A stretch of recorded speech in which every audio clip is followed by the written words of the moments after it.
Bonjour et bienvenue aux grandes discussions pour entrepreneurs.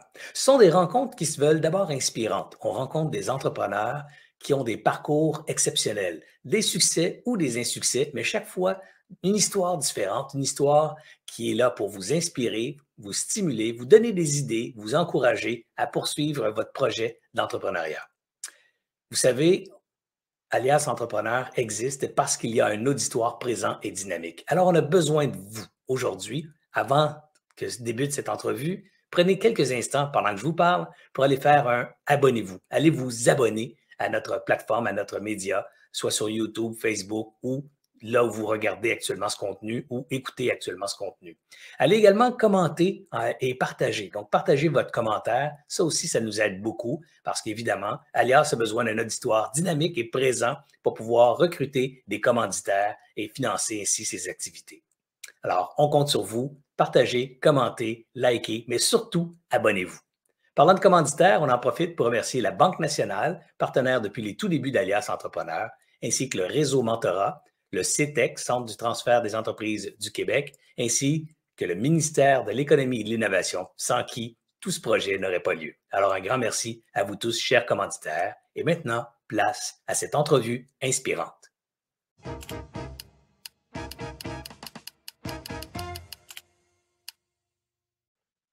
Bonjour tout le monde, Serge Beauchemin ici d'Alias Entrepreneur.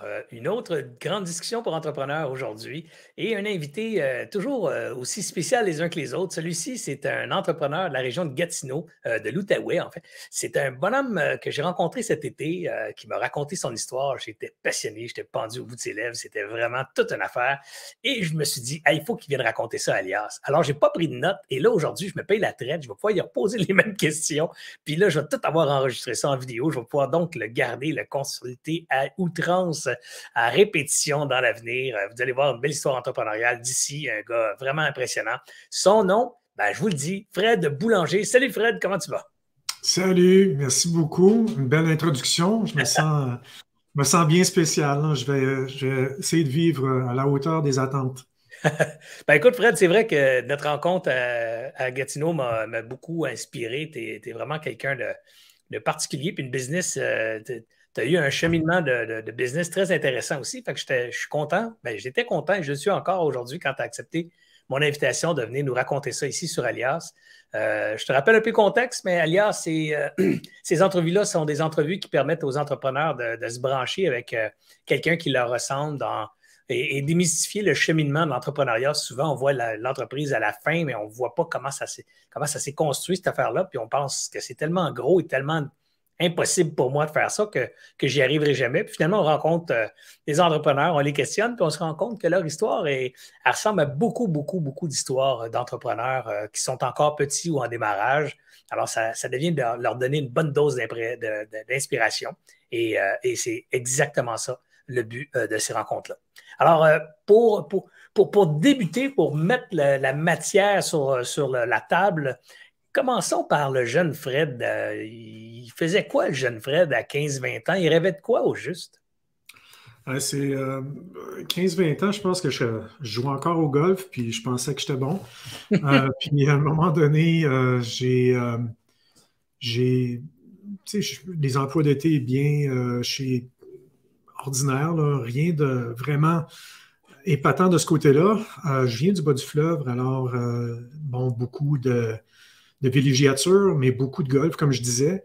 Puis à un moment donné, c'est venu le temps de décider où j'allais aller au cégep. Puis j'ai décidé d'aller faire mon cégep au séminaire Saint-Augustin à Québec pour sortir un peu de la région, voir du pays. Puis à un moment donné, lorsque j'ai fait mes études, j'ai redécouvert comment j'aimais l'informatique. Puis c'est drôle comment c'est arrivé parce que j'étais en train de faire mon laboratoire de physique, puis je prenais plus de temps à écrire mes tableaux à la main que de vraiment comprendre la matière. Puis là, à un moment donné, j'ai dit, je vais me faire un programme pour générer mes tableaux avec l'ordinateur. C'était en Basic à l'époque. Puis là, j'imprimais mes tableaux, puis je faisais mes graphiques avec l'aide d'un logiciel que j'avais développé. Puis, à un moment donné, c'est resté comme ça. Puis je parlais à mon prof de physique qui trouvait ça intéressant que j'ai pris le temps de faire ça. Puis, c'est pas comme si ça améliorait mes notes de physique, je te l'affirme tout de suite. Mais à un moment donné, quand c'est venu le temps d'appliquer aux universités, c'est là que ça m'a frappé qu'être en arrière d'un ordinateur puis créer des choses avec l'informatique, ça me plaisait beaucoup. C'était un peu comme avoir un marteau puis une scie, mais d'une certaine manière, faire des choses très concrètes à travers de la programmation, le contrôle de la machine. J'ai dit, je vais aller essayer ça. Alors là, j'ai fait mon bac à l'Université de Sherbrooke en système coopératif. Puis c'est là que l'amour s'est vraiment confirmé pour ce domaine-là, parce que c'est infini, tout ce qu'on peut informatiser. Puis les problèmes sont toujours bien intéressants. Le défi d'informatiser quelque chose est toujours là en moi. Je sais pas, c'est une conquête, toujours. Parle-moi de l'époque, à peu près, on est dans les quelles années là, pour nous situer dans le temps? Tu vois, j'ai fini mon université en 93. Alors, j'étais au Québec, dans le fond, de 89. Mes 2 années de cégep, ensuite de ça, justement. C'était le début de l'informatique. On s'entend que, ben, le début de l'ère du PC, si on veut, là, que c'était beaucoup plus accessible. Puis, c'est pas d'Internet ou pas de courrier électronique. Je me rappelle d'avoir demandé une adresse électronique lorsque j'étais en stage à BNR, Bell Norton Research, là, qui était le lab de Norton Telecom à l'époque. Puis, tu aurais dû voir l'adresse, je pense que ça avait 125 caractères, mon adresse. C'était tout manuel, le routing à l'époque. Il fallait que tu saches où tu voulais envoyer ton courriel pour déterminer l'adresse de la personne. C'était tellement différent de ce que c'est aujourd'hui avec notre téléphone dans nos poches. Il faut l'avoir vu pour le croire. Dis-moi, t'avais-tu une influence entrepreneuriale à l'époque, dans ce temps-là, là? Donc, dans ta jeune vingtaine, des entrepreneurs que tu côtoyais ou que tu admirais et qui t'inspiraient à devenir entrepreneur toi-même? Ben, c'est bien drôle, hein. J'ai toujours eu des idées de grandeur, là. Ça, c'est clair. Assez, même des idées ridicules, là, comme il fallait que j'aille à Québec souvent quand j'étais un petit cul, parce que j'avais des broches, puis il fallait que je me claque 3 heures d'autobus voyageur pour y aller. Puis moi, je me disais, je faisais des jokes avec ma mère, je disais, quand je vais être grand, là, je vais l'avoir, mon autoroute. Moi, ça a bien de valeur. Je me casse pas la tête avec les autres, parce qu'on n'a pas encore d'autoroute entre Montjoly et Rivière-du-Loup à l'époque. Puis c'était tout le temps à la queue leu-leu sur la 132, comme on dit. Puis j'avais pas la patience de ça, puis je trouvais donc ça long. Je me disais, bon, les idées de grandeur, pour moi, là, c'était pratique courante, comme une piscine en forme de coupe de champagne, ce genre de choses-là. Puis pour réaliser ça, c'était pas une job qui allait faire ça, c'est clair. Mais quand tu parles d'idole, c'est drôle, je ne pense pas avoir. Je sais que je ne savais pas que mon père était entrepreneur. C'est drôle à dire, hein, dans le sens que moi, c'est comme un peu, quand tu es dedans, tu ne vois pas ce dans quoi tu es. Alors, mon père était vétérinaire, il avait sa clinique vétérinaire, il avait, je ne sais pas, je vais dire 10 à 15 employés dans la boîte, puis il était 5 vétérinaires, alors ça tournait pas mal. Lui, il était à l'extérieur, toujours sur les gros animaux. Puis ma mère était dans la business aussi. Puis autour de la table, ça parlait toujours et continuellement des clients, puis comment ça avait été la journée, puis tel cas avait été difficile ou tel cas, ça doit être fait demain et tout. Mais toi, tu n'as jamais réalisé que ça, c'était tes parents qui étaient en affaires. Toi, pour toi, exactement. Ton père était vétérinaire. Pas du tout. Pas du tout. Ça revient à la lettre, là, je ne sais pas, What is water? Je ne sais pas si tu as déjà vu cette lettre-là. En tout cas, je t'enverrai le lien, mais c'est l'idée, c'est deux jeunes poissons qui se promènent dans un cours d'eau. Okay. Puis ils sont en train de jaser, puis d'avoir du fun, puis ils se taguent et tout et tout. Alors, deux jeunes là, qui s'agacent. Puis là, à un moment donné, il y a un vieux poisson qui passe à leur rencontre, puis là, il les regarde, puis il dit « Hey les gars, comment vous trouvez l'eau? » Fait que là, les petits poissons, ils regardent le vieux, puis ils disent « Ah! » Ils ne répondent pas, ils ne savent pas quoi répondre. Puis là, ils continuent à nager. Puis quand ils sont assez loin pour être certains que le vieux poisson ne les entendra pas, il y en a un qui dit à l'eau, mais c'est quoi ça de l'eau? Ils ne savent pas qu'ils sont dans l'eau. Alors, quand tu es dedans, tu ne le vois pas. Ben, c'est un peu ce que j'ai réalisé, moi, quand j'ai parti ma compagnie, justement, j'avais 26 ans, puis j'ai réalisé, mais calvasse, j'en sais plus que je pensais que j'en savais parce que j'ai entendu toutes ces conversations-là quand j'étais toutes ces années-là, conversation de papa, maman avec autour de la table à parler de la business, en fait, parler de leurs clients, des challenges qu'ils avaient et tout. Absolument. beaucoup plus tard que tu as réalisé ça. Dis-moi, quand tu as lancé la business à 25-26 ans, donc tu venais de sortir de l'université quelques années auparavant, tu travaillais dans le domaine informatique déjà, puis tu as eu une idée. Comment ça s'est passé, l'inception? Ben, c'est encore là très. Je suis un gars pas nécessairement avec des super grands plans, là. Je vis un peu au jour le jour dans ce contexte-là. Puis moi, j'étais dans une entreprise. J'ai déménagé à Ottawa pour une compagnie qui s'appelle Corel Corporation, qui était à l'époque Corel Draw, qui était un gros logiciel au début des années 90 qui compétitionnait avec Adobe Illustrator, qui était le king sur le marché Windows. Puis la compagnie, tu vois, j'arrivais là, on était 200. Puis quand je suis parti, on était rendu près de 2000. Alors, ça avait fait une grosse montée. Puis, comment s'appelait le président? Là? Il était extravagant. Mike Copeland, très extravagant, bon bonhomme, mais Mike Copeland. Oui, Michael Copeland. Michael Copeland, je me rappelle de lui, puis, et sa femme particulièrement. Oui, exactement, que je me souviens plus de son nom d'ailleurs, mais anyway, absolument, tu aurais dû voir les photos. Pour le bénéfice des gens qui nous écoutent, là, j'ai dit, je me rappelle de sa femme, c'est parce que sa femme était comme mannequin et il la promenait partout comme une Barbie à moitié vêtue. Alors, c'était des fois un peu choquant de l'avoir arrivé sur des galas d'affaires presque nus. Alors, c'était vraiment particulier. Puis, c'était the talk of the town, comme on dit. Tout le temps, à l'époque, ici à Ottawa, c'était toujours Mike était pour les bonnes et les mauvaises raisons, souvent dans les journaux, grâce à sa femme, encore là, que j'oublie son nom. Là. Mais, on n'en fera pas tout un exposé, mais je voulais quand même préciser pourquoi j'avais eu ce commentaire, peut-être un peu jugeant, là, mais bref, si vous l'aviez connu, tout le monde aurait été jugeant, parce qu'on était tous à l'époque sur son cas. Et justement, pour en revenir, alors Corel Draw, moi, l'idée, je me disais, je vais venir rester ici à Ottawa. Puis mon idée, c'était de déménager aux États-Unis pour les grosses jobs, les grosses entreprises, une fois que j'allais avoir fait mes classes, mais aussi peaufiner mon anglais, qui était, selon moi, une limite dans ma progression de carrière, de pouvoir avoir un anglais convenable en affaires était nécessaire. C'est quand même étonnant, je t'arrête 2 secondes, là, mais t'es le gars du bas du fleuve, Mont-Joli, toute la kit, qui se ramasse à Ottawa pour Corel Draw, qui, on va se dire, était la grosse business dans ce temps-là, là, dans ce domaine-là. Là. Moi, je me rappelle d'avoir vendu du Corel Draw là, big time. On en vendait beaucoup, beaucoup. Et tu parles pas très bien l'anglais, là, c'est ce que je comprends. Dans une ville comme Ottawa, 2000 employés, ça devait être tout en anglais, mais toi, tu sais pas assez bien. Là.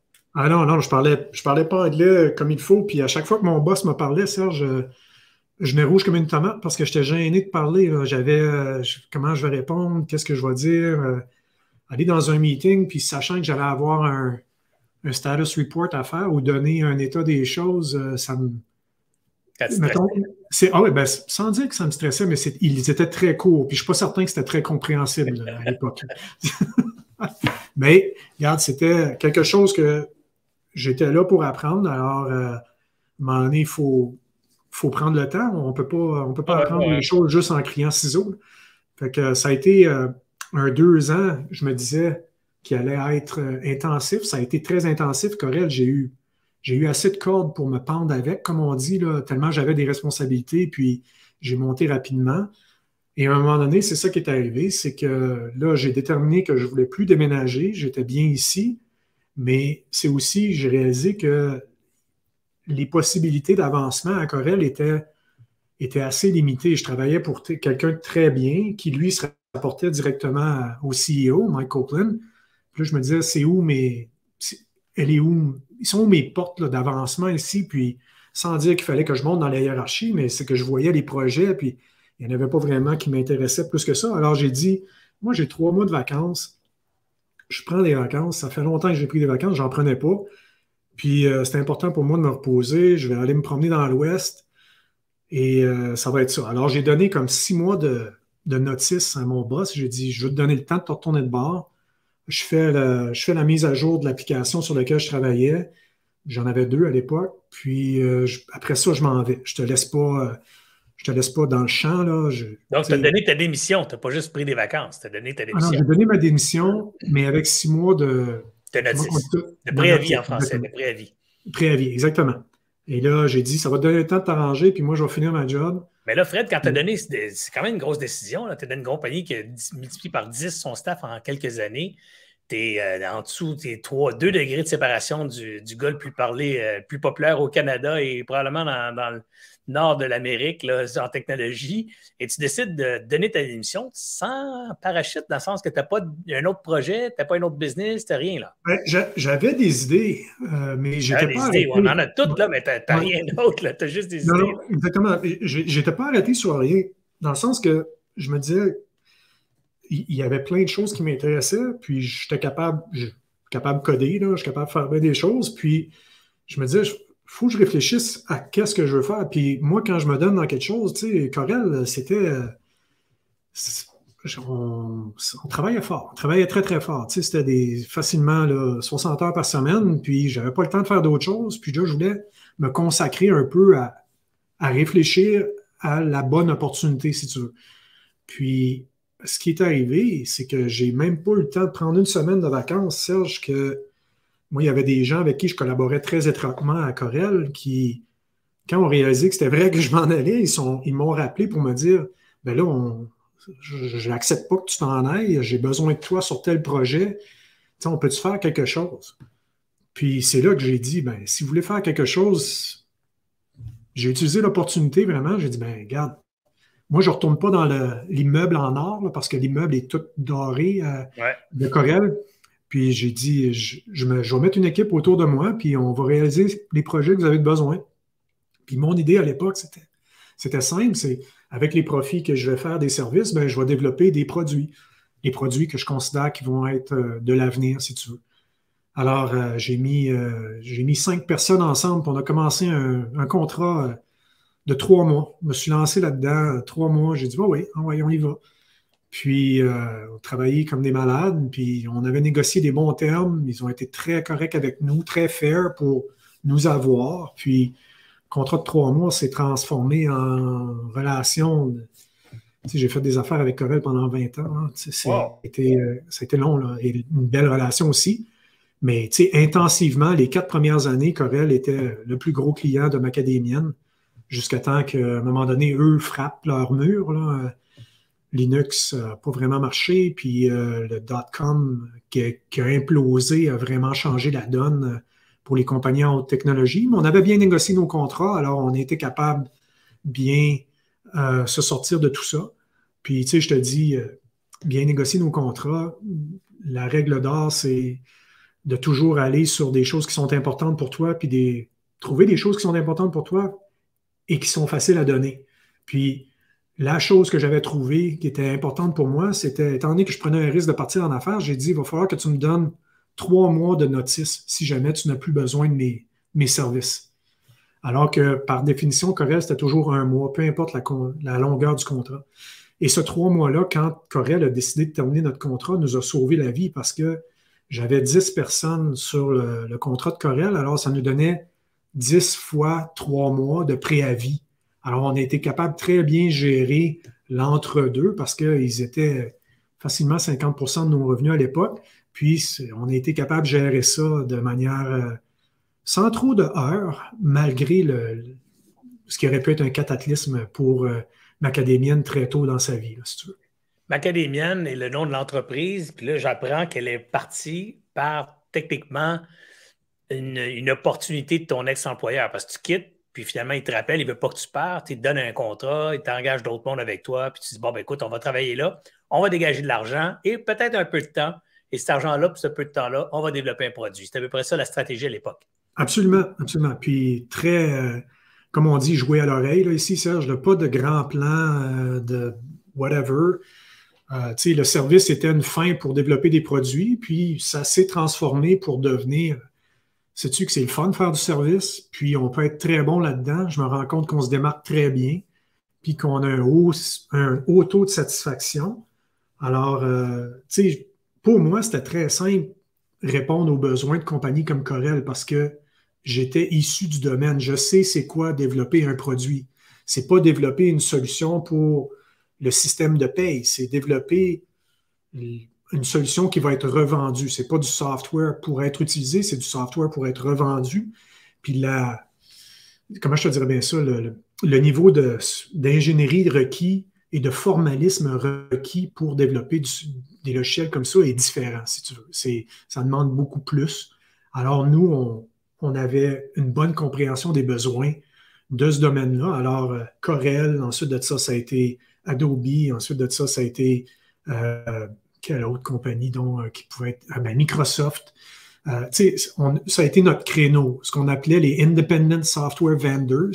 C'est là-dedans qu'on s'est concentré et qu'on s'est démarqué pour de plein de compétitions parce que c'était le domaine qu'on comprenait bien, si tu veux. Justement, parlons-en de te démarquer. Comment objectivement, là, tu as fait pour te démarquer à l'époque? Parce que, tu sais, au départ, moi, j'ai l'impression qu'une boîte de service, ça se construit surtout avec les relations. Et on entend souvent après dire, je me démarquais beaucoup de la concurrence, mais en fait, souvent, on se démarque de la concurrence par la qualité des gens qu'on a dans l'équipe.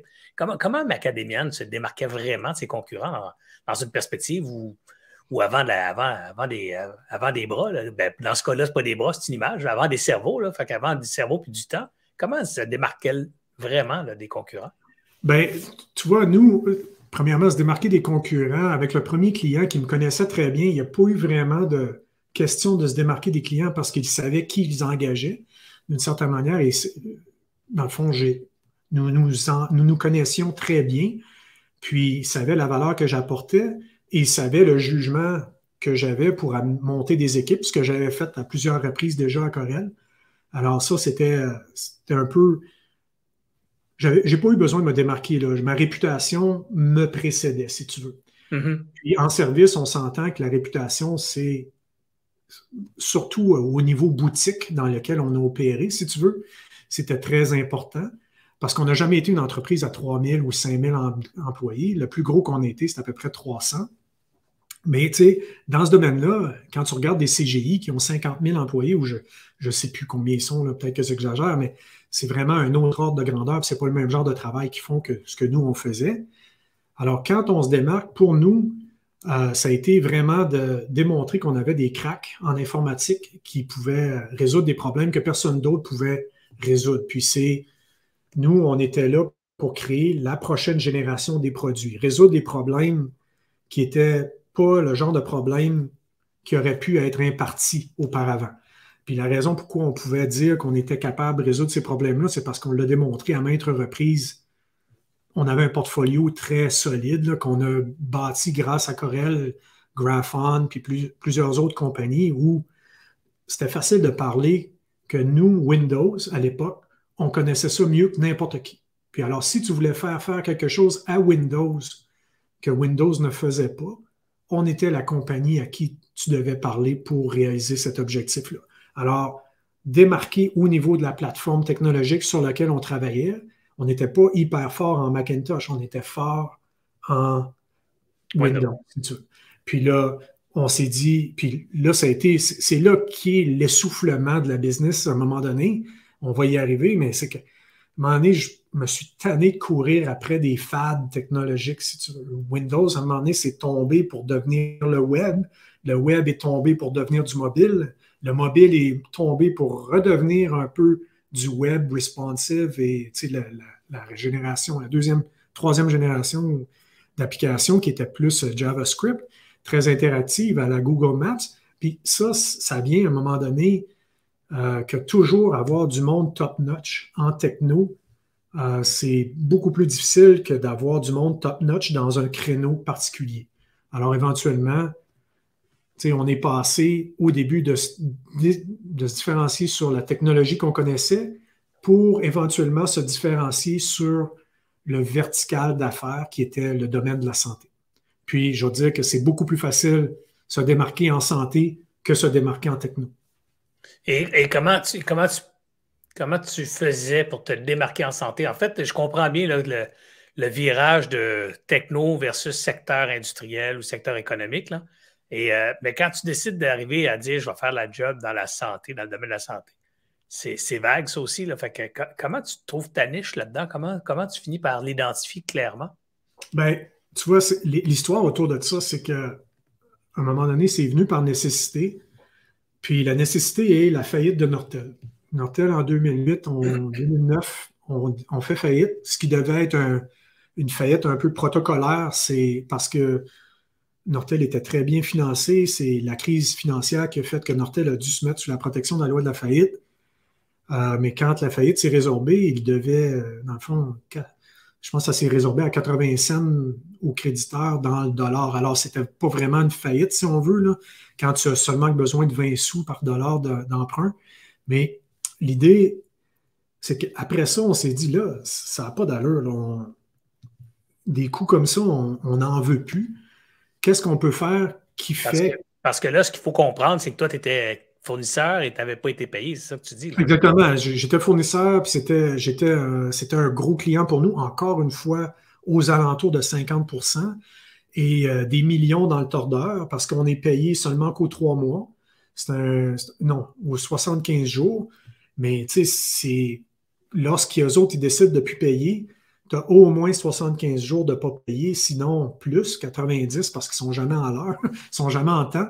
Alors, ça a été un coût financier duquel on s'est remis, mais qui a été, on pourra en parler plus, si tu veux creuser, ça va me faire plaisir, parce qu'on apprend plein de choses à travers une faillite, je dois te le dire. Mais à un moment donné, quand on regardait ça, dans quoi on peut se concentrer? On a regardé notre portfolio de projets, puis on a vu qu'il y avait une concentration de projets autour de la santé qu'on avait fait, qu'on considérait qui étaient porteurs, comparativement à l'automobile, comparativement au marché financier où on avait fait des choses ou ailleurs. Le marché de santé me parlait plus, premièrement. Je considérais ça comme un domaine beaucoup plus porteur, mais aussi qui me parlait plus.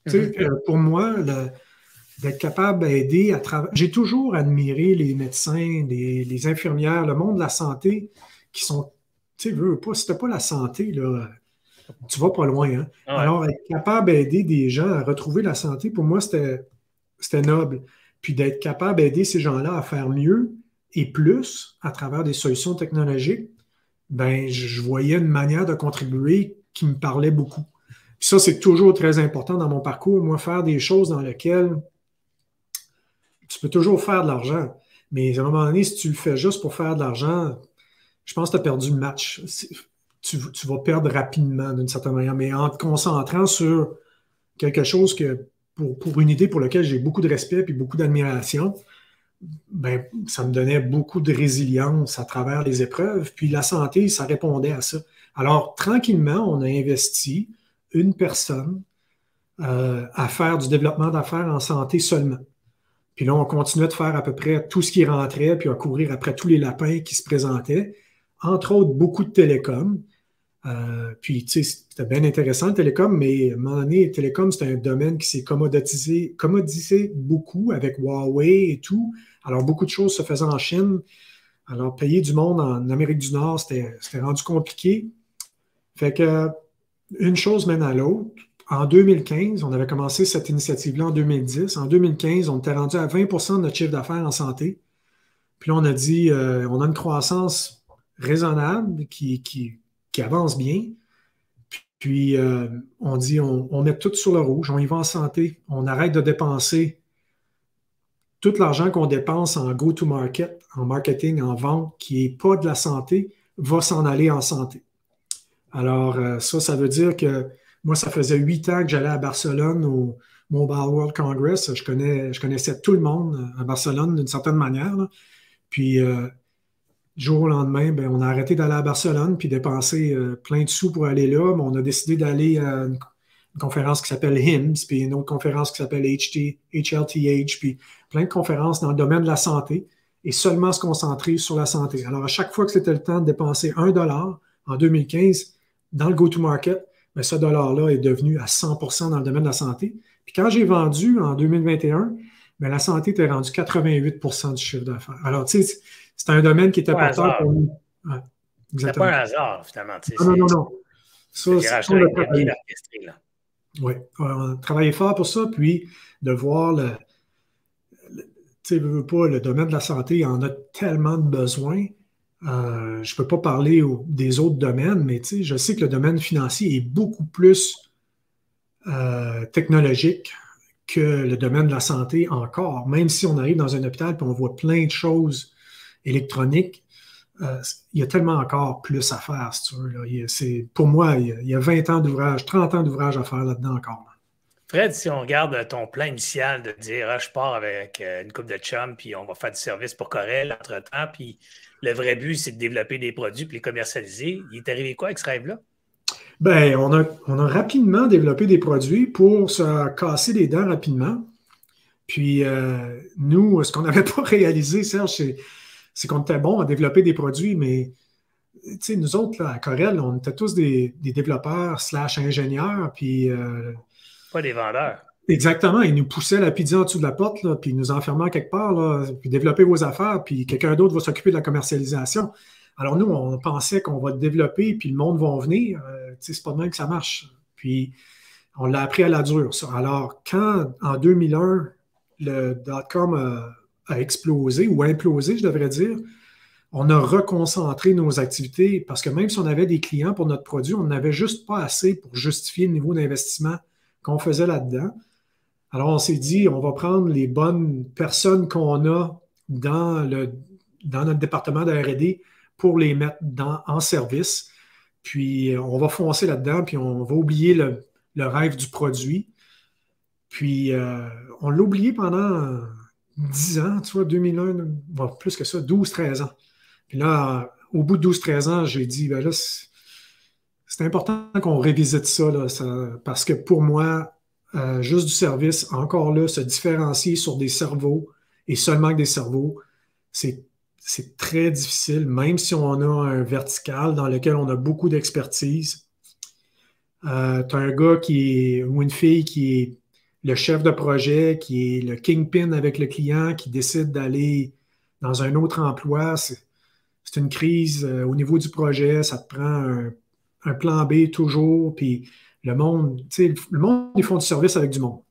Puis c'est très fort le lien de confiance qui s'établit entre deux personnes quand on est au niveau service. Alors, changer des gens, les clients n'aiment jamais ça. C'est toujours quelque chose qui est une conversation difficile. Puis, si on était basé sur une plateforme technologique, mon idée, c'est que ça serait beaucoup plus facile de faire une rotation du personnel. Ça serait aussi beaucoup plus facile de former les gens. Puis ça, c'est un autre cheminement qu'on a commencé en 2014, je pense, plus intensivement.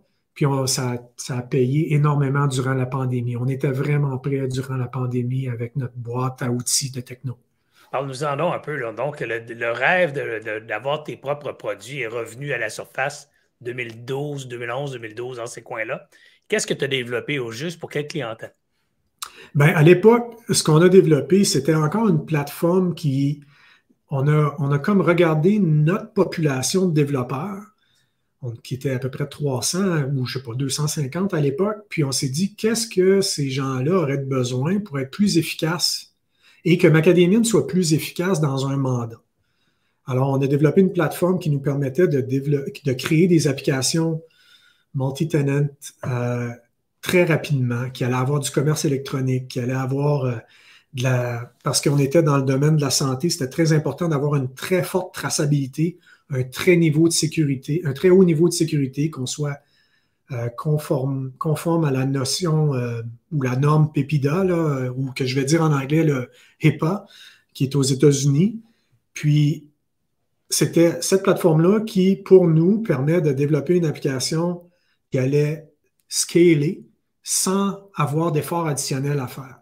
Puis, pourquoi c'est important pour nous? C'est parce qu'à chaque fois qu'on rentrait dans un mandat, on se retrouvait à développer, OK, ça nous prend des usagers, ça nous prend des administrateurs, ça nous prend un écran pour éditer les administrateurs, éditer les usagers, ça nous prend un écran pour faire...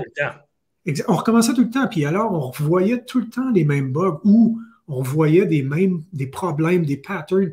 Hey, on peut être plus intelligent par rapport à ça? Puis oui, on peut l'être. Puis c'est ça qu'on a mis dans cette boîte à outils-là, d'être capable de partir des projets très rapidement, puis vraiment se concentrer plus sur la particularité du mandat plutôt que ce qui est commun avec tous les mandats, parce que c'était un problème qu'on avait, si tu veux. C'est fréquent, ça, cette façon de développer des outils pour soi-même d'abord, puis ensuite de voir l'efficacité de cette... En fait, c'est quand tu développes un outil pour mieux livrer ton travail, ben, du coup, tu es plus concurrent, toi, comme fournisseur dans ton industrie, grâce à cet outil propriétaire que tu as développé.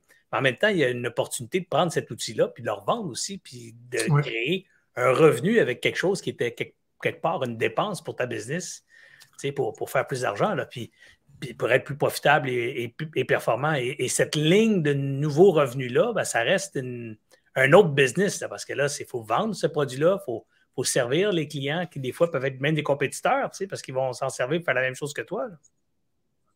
Oui, bien, tu vois, notre idée de le vendre à d'autres, on n'était pas aussi loin que ça dans notre cheminement. Mais moi, ce que je voulais, à la base, c'était de rendre mon monde plus efficace et de faire de l'argent pendant que je dormais. Parce que quand tu es en service, tu fais de l'argent quand tu as du monde qui sont à leur clavier. Puis 5 heures arrivent quelque part dans le monde, puis les autres s'en vont chez eux, puis là, tu ne fais plus une scène. Puis quand tu as un produit qui est embarqué dans la solution que tu livres, ben là, tu te trouves à développer un revenu, un stream, comment est-ce qu'on dit ça? Un nouveau revenu. Un flot de revenus, une ligne de revenus. Exactement. Un flux de revenus qui, lui, me payait même quand je dormais. Alors, c'était à l'usage, c'était whatever. Alors, tu sais, comme on avait un client qui, lui, il payait par clinique. À chaque fois qu'on allait allumer une clinique pour eux, étant donné le système de traitement de la voix qu'on avait développé, basé sur notre plateforme, mais là, il y a des royautés qui s'ajoutaient. Alors, jusqu'à un maximum de X centaines de milliers de dollars par année, si tu veux. Fait que ça, la marge de ça, tu sais, pour nous, c'était incroyable parce que quand on est en service, une bonne marge, c'est 40 de marge brute. Mais quand on regardait notre marge sur le produit, on était à 80-85. C'était le double de la business. Alors, avec 1 million de revenus dans cette business-là, on était l'équivalent de 2 millions en service, avec pas mal moins de troubles. Tu sais, avec non seulement moins de troubles, mais beaucoup moins d'efforts. Oui, oui. Ben, c'est ça le Klondike qu'on cherche tout quand on fait du service, c'est de trouver un produit comme ça qu'on va pouvoir vendre et répéter, sans avoir à redévelopper le produit. Et du coup, là, on se ramasse avec des revenus beaucoup plus payants en termes de marge de profit. Et comment tu es arrivé à en faire un certain succès, ce produit-là? Parce que comme je disais tantôt, c'est une chose de le développer on the side là, pendant qu'on se fait de la job. Là. C'est une chose aussi même de le développer pour soi-même, mais comment on finit par réussir à le packager pour le vendre puis en faire une business? Là? Ça, là, ça a été un chemin de croix incroyable. Ça a été... je suis pas ça, regarde, je suis pas en train de faire l'avocat que c'est l'approche à prendre, ce que j'ai fait, là, dans le sens que même ma population de développeurs était réticente à utiliser l'outil. Là. Dans le sens qu'à un moment donné, eux autres, ils aimaient parce que c'était pas des aptitudes technologiques qui étaient exportables à d'autres emplois, parce que c'était une plateforme assez propriétaire. Puis, donc, très personnalisé, très personnalisé à vos besoins. Là. Exactement. Puis c'est que nous, c'était beaucoup de fichiers de configuration, c'était beaucoup de développement, mais avec une nomenclature très académienne, si tu veux. Alors, si tu t'en allais travailler à Microsoft, il n'y avait plus grand-chose que tu pouvais utiliser de ton expérience de macadémienne chez Microsoft. Alors, on avait une réticence au sein de notre population de développeurs. Fait que là, à un moment donné, à force de se rendre compte que ça ne fonctionnait pas, nos affaires, on a décidé d'investir encore plus pour faire une équipe un petit peu parallèle pour démontrer des preuves de concept. Puis là, on s'est aligné avec des centres de recherche hospitaliers pour faire des preuves de concept parce qu'ils sont très mal organisés, nos chercheurs. C'est fou comment il y a tellement de choses qui se font sur des fichiers Excel que c'en est épeurant. Alors, nous, on permettait de formaliser la gestion de maladies rares pour des chercheurs qui sont à collaborer à travers le monde. On était capable de faire une preuve de concept pour, je vais dire un chiffre, là, 30 000 $. Alors que faire ça sans notre plateforme aurait été probablement plus une affaire comme 150 000. Alors, pour les chercheurs, c'était très intéressant. Puis là, du coup, jour au lendemain, ils se retrouvaient dans un environnement très efficace de collaboration. Puis, on a développé plusieurs preuves de concept comme ça, puis pour démontrer que ça fonctionnait, pour faire lever le marketing. Puis là, à un moment donné, mon équipe de vente a commencé à voir que, hey, ils ont des succès, eux autres, qu'on pourrait avoir avec nos clients, parce que mes clients me parlent des études de cas que Macadamian a démontré en Parkinson, en stroke, comment on appelle ça, un stroke? Un ACV, avec aussi les maladies rares. Puis, tu sais, tout ce genre de choses-là, là, ça a aidé à faire partir le bal. Mais ce qui a vraiment parti le bal, Serge, c'est la pandémie. Dans Ah le oui, sens que, pourquoi? ah oui, avec toutes les. On ne réalisait pas les relations qu'on était en train de construire avec les hôpitaux à travers ces 3 années-là, trois, 4 années avant que la pandémie frappe. Mais quand la pandémie a frappé, le téléphone s'est mis à sonner, puis on dit, vous autres, vous êtes bons pour faire des choses rapidement. On l'a vu déjà à travers maintes exemples. Puis là, on a besoin de telle application. Parce que là, on a du monde qui attend 45 minutes, 1 heure avant de rentrer dans l'hôpital pour remplir un foutu questionnaire de COVID, si tu veux. Puis, c'est bête comme idée, là. C'est un questionnaire. On a fait l'application, Stéphane, qui est mon complice de tous les jours et du premier jour, a pris un week-end, il a développé l'application. Puis, la semaine d'après, on déployait ça à l'hôpital Bruyère ici. Puis, on a coupé leur ligne d'attente de staff de 45 minutes à 10 secondes. C'était une vraie joke. Wow. Puis là, à un moment donné, ben, l'hôpital le Royal Ottawa a entendu parler de ça. Boum, on a été déployé là. Après ça, ça a été un autre hôpital à Toronto. Puis là, à un moment donné, une chose à l'autre, on était rendu avec 10 ou 15 hôpitaux puis qui utilisaient la solution. Alors là, on a transformé ça dans un mode self-serve. On n'avait plus rien à faire. On disait juste, allez à cette adresse-là, rentrez votre carte de crédit, puis vous allez avoir votre propre instance, vous allez avoir votre propre questionnaire, vous pouvez le modifier comme vous voulez, faites ce que vous voulez avec les règles que vous voulez. Puis si vous avez besoin d'aide, ben, c'est temps de l'heure, puis ça va finir là. Là, Serge, ce qui est arrivé, c'est qu'il y a du monde dans l'industrie du cinéma qui ont vu cette solution-là.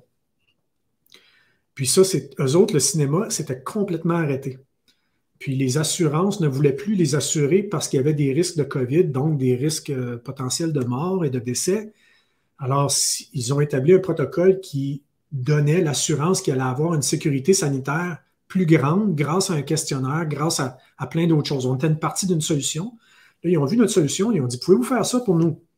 On a dit, certainement, on a pris notre solution, on a fait un autre URL, on a dit, voilà, c'est votre solution. Alors, eux autres, ils ont pointé toutes les productions canadiennes, sauf celles du Québec, vers ça. Puis à un moment donné, on avait 50 émissions, 50 films qui, aux 3 mois, roulaient, faisaient leur shoot. Puis 3 mois passaient, 6 mois passaient, ils n'avaient plus besoin de la solution, on la fermait. Puis là, un autre projet repartait, ils se réabonnaient pour un 6 mois. Puis à un moment donné, on avait, c'est ça, à peu près 50 films. C'est complètement malade, ça. Je commence à débouler. C'est là que j'ai compris qu'est-ce que ça veut dire être prêt. Tu peux penser que tu es perdu, complètement perdu, jusqu'à temps que tu te frappes le nez sur le besoin, d'une certaine manière. Puis ça a été un 4 ans on essayait de chercher, puis on allait à tâtons, un petit projet de 50 000 ici, un petit projet de 100 000 là. Puis là, ah oui, ça marche. Mais là, à un moment donné, c'est passé là, en 5e vitesse notre affaire, dans le temps de le dire. Puis, tu vois, de là, on s'est fait connaître comme une compagnie en Ontario et surtout en Ontario, qui pouvait amener des solutions en santé très rapidement. Puis là, on a une solution qui est déployée à la grandeur ou qui va être déployée. Là, je dis, c'est plus ma business, mais c'est en train de se faire où ça va être déployé à la grandeur de l'Ontario pour le monde, pour aider les gens avec des dépendances, pour leur aider à avoir accès à des soins, étant donné ils sont où dans leur niveau de crise de dépendance. Puis ça, c'était une queue virtuelle qu'on avait développée comme encore là, une preuve de concept avec un laboratoire sanguin, parce que le problème qu'ils avaient, c'était que leur salle d'attente ne pouvait que fonctionner à 50 parce qu'il fallait être à 2 mètres de distance. Donc, tu peux simplement prendre 50 des prises de sang que tu voudrais. Alors, avec la file d'attente virtuelle, les gens pouvaient attendre dans leur voiture et ils pouvaient rouler à 100 encore. Alors, puis là, à partir de ça, on a développé un système, encore une fois, bien du custom, mais là, c'est licencié. Ça va être dans le domaine de la santé pour les 15 prochaines années. C'est merveilleux. C'est fascinant parce que, tu sais, on t'écoute, puis c'est tellement, je dirais, by the book, là, tu sais, là, on développe sa business dans le service conseil avec ses clients, tu sais, puis tu as fait ça, tu as développé ta business autour de tes clients, tes grands donneurs d'ordre, là, tes gros clients, tu as adapté tes besoins, tes façons de faire à leurs besoins puis à leurs exigences, jusqu'à ce qu'un jour, tu dises, ben, écoute, on peut peut-être développer un package qui va nous permettre de mieux faire notre travail encore. Puis ce package-là, ben, on le met dans les mains d'un client, on le met dans les mains d'un autre client, tout à coup, boum, boum, boum, boum, ça déboule, puis on l'adapte à gauche et à droite et ça devient un succès. Mais toujours basé sur un même principe qui est le client, son besoin à la base. Tu sais. Puis c'est ça qui est fascinant parce que quand je t'écoute, c'est quand même une belle business, le Macadamian, là, puis je sais que tu l'as vendu aussi, puis tu l'as bien vendu aussi, puis mais quand tu regardes son développement, là, la base, il n'y a pas de secret bien compliqué. Là. C'est focus client, fais une bonne job de tes clients, engage les bonnes personnes, puis fais-le pour de vrai, dans le sens que jamais je t'ai entendu dire hey, écoute, nous autres, on voulait doubler nos ventes, puis on voulait être encore plus gros, je voulais avoir une plus grosse maison, je voulais en avoir deux, je voulais avoir un autre char. Jamais te parlé de ça. Tu as tout le temps parlé des besoins de tes clients, puis ce besoin d'être de plus en plus indépendant dans ta business aussi, d'une certaine façon, indépendant d'un client ou indépendant d'une condition de marché. Donc, en bon père de famille, tu trouvais des façons de rendre ton entreprise indépendante et en même temps, ben, tu as créé beaucoup de valeur dans cette compagnie-là. Tu l'as vendu finalement, Fred, en quelle année et pourquoi? En 2021, c'est là que ça s'est décidé, en fait. Puis, tu sais, on était un peu au summum de... À un moment donné, quand ça faisait 23 ans, 24 ans que j'étais en affaires, j'ai eu beaucoup de monde qui sont venus donner des petits coups de pied sur les pneus, là, comme on dit, pour voir si ça aurait du bon sens. Puis, à travers les années, je dirais que c'est au moins une entité par année qui est venue avec laquelle j'ai eu des conversations plus ou moins sérieuses. Puis ce qui a fait que ces conversations-là avec la compagnie qui nous a finalement acheté ont été beaucoup plus sérieuses, c'est qu'un, ils étaient en santé. Ils étaient dans le domaine de la santé. Ils étaient au moins 10 fois plus gros que nous. Puis même à travers tout ça, qu'ils étaient en santé, qu'ils étaient plus gros que nous, on n'avait aucun client en commun. C'est pour te dire comment le domaine de la santé est immense. Puis deuxièmement, même dans les choses qu'on faisait, on avait une particularité qu'ils n'avaient pas. Puis nous, on disait toujours qu'on est du design-led engineering. Alors, ce que je veux dire par là, c'est qu'on est un peu, pour faire l'équivalence au monde de la construction, on est le bureau d'architecte et le contracteur général sous un même toit. Alors, nous, on est là pour t'aider à développer ton concept, à développer ton architecture visuelle et ton architecture interactive de ton application. Puis, quand ça vient le temps de la réaliser, on a toutes les ressources pour le faire. Alors, c'est un peu, dans le fond, un clé en main qu'on est capable de faire. Puis, cet aspect-là, étrangement parlant, n'est pas vraiment commun dans les donneurs d'ordre, ben pas dans les donneurs d'ordre, mais dans les clientèles, dans les compagnies qui nous approchaient. L'aspect design, user experience, qu'on connaît très bien, mettre l'usager au centre de la problématique continuellement, puis de toujours penser les solutions en fonction de l'usager pour créer un attachement émotionnel, pour créer une plus grande fluidité, pour miser sur l'intuition, l'intelligence des gens, sans avoir à donner trop de formation. C'est des choses qui étaient naturelles chez nous, puis pas naturelles chez l'acheteur. Alors ça, c'était très important pour eux. Puis le fait est aussi qu'ils voulaient s'en aller en sciences de la vie. Eux autres, ils étaient très forts dans les hôpitaux et les compagnies d'assurance. Nous, on faisait des hôpitaux, mais surtout au niveau de la recherche, pas vraiment dans les choses directement, je devrais dire. On faisait beaucoup de recherches directement avec les chercheurs des hôpitaux. Puis, on faisait affaire dans le domaine de la science de la santé avec des compagnies comme Johnson & Johnson. Alors, ils ont un appareil à développer, puis cet appareil-là doit avoir une connexion au nuage. Bien, nous, on s'occupait de tout ce qui était en haut de l'appareil, des applications mobiles de cet appareil-là. Mettons, je vais donner un respirateur. Un respirateur doit maintenant être connecté sur l'Internet. Comment est-ce que ce respirateur-là va partager ses données dans le dossier patient et de s'assurer qu'il peut être géré à distance et tout ce genre de choses-là. C'était le genre de logiciel sur mesure qu'on faisait pour nos clients. Puis ça, cet acheteur-là n'avait pas cette capacité-là. C'est une des raisons pourquoi on était attirant pour eux. Alors maintenant, tu m'as demandé, vas-y. Non, j'allais dire, c'est intéressant parce qu'à travers ton histoire, si on écoute bien, puis d'ailleurs, je suis convaincu qu'il y a des gens qui vont le réécouter suite à mon commentaire, mais si on l'écoute bien, on voit carrément quasiment un mode d'emploi, là, un mode d'emploi de partir une business de service dans pratiquement n'importe quel domaine. et suivre attentivement, avec une certaine objectivité, les mouvements macroéconomiques et les mouvements micro, c'est-à-dire les mouvements de ta propre business, ta propre clientèle, pour décider les tendances. Parce qu'au début, tu as parti à business avec une expertise. Fait que, mettons, moi, je suis l'entrepreneur en marketing, puis je fais du marketing là, pour les hôpitaux, tiens. C'est ça ma job. Là. Je suis tout seul, puis je fais des pamphlets, puis des sites web pour les hôpitaux. Puis là, ben, à un moment donné, ben, je suis rendu avec 4-5 employés, puis je me rends bien compte que je fais de bonnes jobs pour les hôpitaux, mais je suis un peu tanné parce que c'est une job difficile. Si je perds 1 ou 2 employés, je perds 20, 30, 40 % de mon workforce. C'est difficile à gérer, c'est risqué. Alors, j'aurais envie de prendre l'expansion. Et du coup, ben, je deviens une boîte spécialiste en marketing d'hôpitaux, pas nécessairement en marketing qui sert des hôpitaux, mais maintenant en marketing d'hôpitaux, en marketing de services hôpitaux. Et j'abandonne toutes les autres affaires que je faisais, que je considère maintenant du bruit. Parce que je faisais des hôpitaux, mais je faisais aussi des villes, puis des garagistes, puis des vétérinaires. Puis là, j'ai tout sacré ça dehors. Je me suis en allé dans les hôpitaux. C'est un peu exactement ce que tu as fait, là. Et là, dans le marketing d'hôpital, ben là, du coup, je commence à être un spécialiste de cette industrie-là. Je connais leur langage, je connais leurs besoins, je me network rapidement, je connais d'autres hôpitaux. Des fois, je peux même aider un client avec d'autres affaires. La connaissance d'un secteur est tellement grande que ça devient ça même, ça devient une composante de mon offre, tu sais, cette spécialisation industrielle dans un service. T'sais. Alors, on pourrait continuer en analysant, décortiquant ton plan pour se rendre compte qu'au fond, tu as développé une business, à travers ton parcours, tu as développé quasiment le livre, le playbook là, de comment on construit une business de service. Ben, je serais bien embêté de dire oui, mais je vais le prendre comme un compliment parce que, tu sais, on a fait ça... Il y a beaucoup d'apprentissage sur le tas, Serge. Là.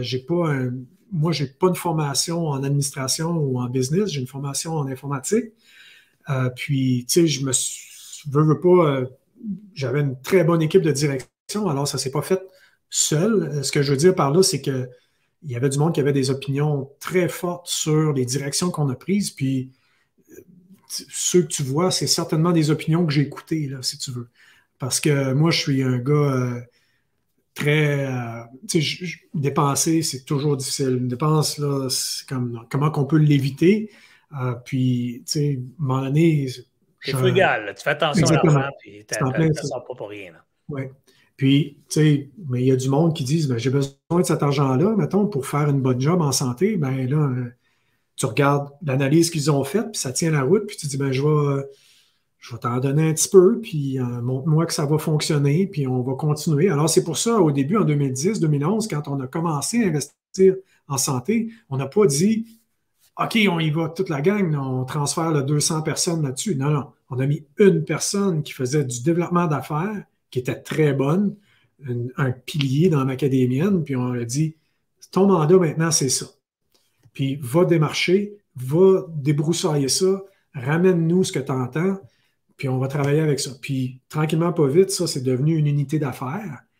Tu sais, de une personne vers une équipe, vers une unité d'affaires, vers, ben là, c'est toute la business. Tu sais, j'aimerais bien te dire que ça n'a pas été une épiphanie. Là. Ça a été, les chiffres le montraient que non seulement le marché adressable est immense, mais notre progression dans ce marché-là est fulgurante.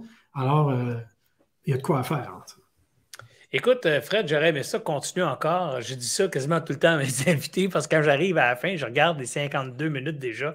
Puis Marianne nous avait dit qu'il faut que ça finisse en 45 minutes. Puis je t'avais dit, c'est moi le problème dans ça parce que j'arrête pas de poser des questions puis de suivre les aventures. J'aimerais ça conclure avec qui inspire Fred Boulanger aujourd'hui? C'est où tu trouves ton inspiration, ton désir de continuer? Parce que là, tu as vendu ta business, mais je sais que tu es dans plein d'autres projets aussi. Alors, comment tu trouves ce besoin comment tu alimentes ce besoin de continuer quand techniquement tu as déjà de l'argent, tu as déjà gagné, tu as déjà eu du succès, tu pourrais prendre ta retraite et arrêter, puis finalement, tu es encore ultra occupé. Où c'est que tu trouves ta motivation?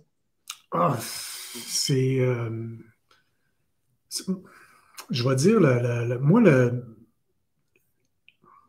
les mots me manquent ici, là, Serge, mais c'est vraiment, j'aime ça, j'adore travailler avec une équipe. Ça me donne de l'énergie. J'ai bien beau être introverti. Parler à du monde, quand ça vient le temps de résoudre des problèmes, puis de se mettre toutes les têtes ensemble pour être capable d'y arriver, même si c'est difficile, même si tu aimerais donc que cette personne-là pense différemment, pour moi, c'est énergisant. Alors, là, je m'implique beaucoup au niveau développement économique régional à Gatineau parce que je considère c'est un domaine dans lequel je peux apporter beaucoup, étant donné l'expérience que j'ai, mais c'est aussi un manque à Gatineau. Je crois qu'on peut faire mieux, puis j'espère bien aider Gatineau à faire mieux, humblement, si tu veux. Alors, tu sais, arrêtez là, quand je vois pas comment ça va être faisable d'arrêter. Serge, t'es-tu arrêté, toi, une fois que tu as vendu? Tu sais, t'es habitué à un rythme de vie, t'es habitué que ça bouge, que le besoin de se réaliser, le besoin de collaboration, pour moi, est très fort. Puis, tu sais, j'ai pas besoin d'être un chef d'entreprise pour répondre à ce besoin-là. Peut-être que je vais le redevenir. Peut-être que je vais être un membre d'une équipe, puis je vais avoir un dossier en particulier. C'est correct. Moi, je vais m'amuser. En autant que c'est des... Je reviens à le pourquoi je fais la chose est très important. Tu sais, faut que ça m'allume. Je ne ferai pas quelque chose parce que c'est pas... faut que je considère à quelque part c'est important. Puis le monde qu'il y a autour de ça, c'est du monde avec qui je veux travailler. Ça, c'est clair. Ben écoute, c'était très, très intéressant, très instructif comme rencontre aujourd'hui. J'espère que vous avez apprécié, vous, auditoire d'Alias Entrepreneur, et que vous avez été capable de tirer quelques leçons aussi dans ça, peut-être quelques guides ou pistes d'inspiration pour le développement de votre propre entreprise. C'était le but. Je connaissais son histoire, pas autant de détails, mais je connaissais son histoire. J'étais impressionné par son parcours, puis je suis bien content d'en avoir appris encore aujourd'hui un peu plus. Alors, si vous avez aimé ça, même chose que d'habitude, on vous demande de commenter dans la plateforme à travers laquelle vous avez écouté ce contenu, YouTube, podcast, n'importe où vous l'avez écouté. On vous prie de prendre 2 petites minutes à la fin là, pour aller commenter et dire votre appréciation ou pas de ce contenu-là. Ça nous aide à en faire la promotion et à attirer un auditoire plus grand. Alors, donc, commentaires, des likes, partagez à vos amis, à votre réseau. Va écouter cette entrevue-là, super intéressant. Bref, partagez, likez, commentez, c'est super important. Ça, c'est votre job à vous à faire dans l'échange qu'on a ensemble. Alors, encore une fois, Fred, un gros merci d'être venu t'ouvrir ou du moins faire le parcours de ton entreprise avec nous aujourd'hui. Et je suis convaincu que ça va avoir inspiré plusieurs entrepreneurs de la communauté d'Alias. Un gros merci, Serge. Merci de m'avoir permis de partager ça avec vous. All right. Alors, à la prochaine et revenez-nous à une prochaine grande discussion pour Alias Entrepreneur. Ici, pas pour Alias, mais pour Entrepreneur. Ici Serge Beauchemin, Alias Entrepreneur.